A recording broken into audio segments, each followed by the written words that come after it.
हिंदुस्तान आज राष्ट्रपिता महात्मा गांधी, जिनका पूरा नाम मोहनदास करमचंद गांधी है, उनकी 75वीं पुण्यतिथि मना रहा है।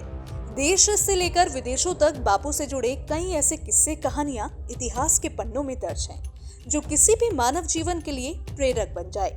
बापू की अहिंसा की प्रेरणा और आदर्श के आगे ब्रिटिश हुकूमत को भी भारत छोड़ना पड़ा।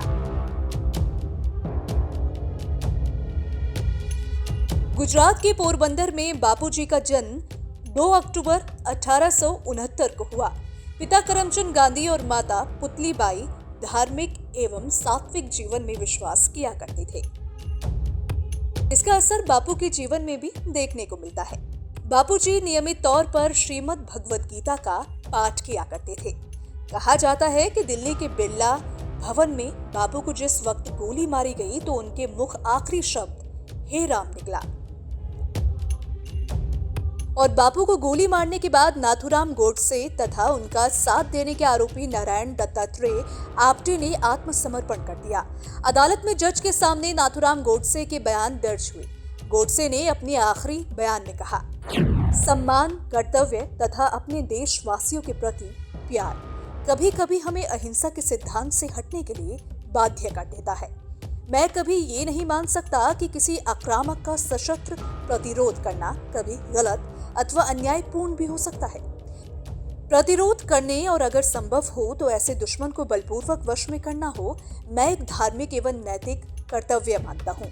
मुसलमान अपनी मनहानि कर रहे थे, या तो कांग्रेस उनकी इच्छा के समक्ष आत्मसमर्पण कर दे तथा उनकी सनक, मनहानि और आदिम बर्ताव के स्वर में स्वर मिलाए, या उनके बिना काम चलाए। वो अकेले ही हर वस्तु और व्यक्ति के निर्णायक थे। महात्मा गांधी अपने लिए जूरी एवं जज दोनों थे। गांधी जी ने मुस्लिमों को खुश करने के लिए हिंदी भाषा के सौंदर्य तथा सुंदरता के साथ बलात्कार किया। गांधी जी के सारे परीक्षण सिर्फ और सिर्फ हिंदुओं की कीमत पर किए जाते थे। जो कांग्रेस अपनी देशभक्ति एवं समाजवाद का दम भरा करती थी, उसी ने गुप्त तौर पर बंदूक की नोक पर पाकिस्तान को कबूल कर लिया था तथा जिन्ना के समक्ष नीचता से आत्मसमर्पण कर दिया। मुस्लिम तुष्टीकरण की नीति के कारण भारत माता के टुकड़े कर दिए गए तथा 15 अगस्त 1947 के पश्चात देश के 1/3 भाग हमारे लिए ही विदेशी भूमि बन गई। नेहरू तथा उनकी भीड़ की स्वीकारोक्ति के साथ साथ एक धर्म के आधार पर अलग प्रदेश बना दिया गया। इसी को वो बलिदानों द्वारा जीती गई आजादी कहते हैं। और किसका बलिदान? वही जब कांग्रेस के शीर्ष नेताओं ने गांधी जी की अनुमति से इस देश को काट डाला, जिसे हम पूजा की वस्तु मानते हैं, तो मेरा मस्तिष्क खतरनाक क्रोध से भर गया। मैं साहस पूर्वक बोलता हूँ कि गांधी अपने कर्तव्य में असफल हो गए। उन्होंने खुद को पाकिस्तान का पिता होना साबित किया।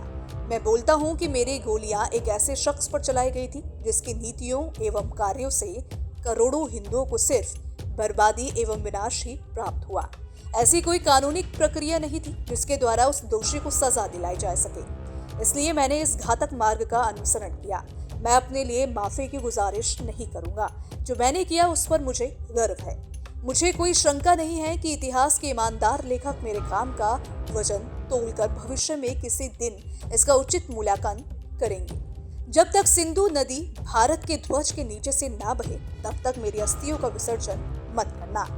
कुछ इतिहासकार ने लिखा है कि अदालत में नाथूराम गोडसे का बयान सुनकर हर व्यक्ति की आंखें नम हो गई थी, जिसके बाद नाथूराम गोडसे को 15 अगस्त 1949 को फांसी दे दी गई। News nation bureau.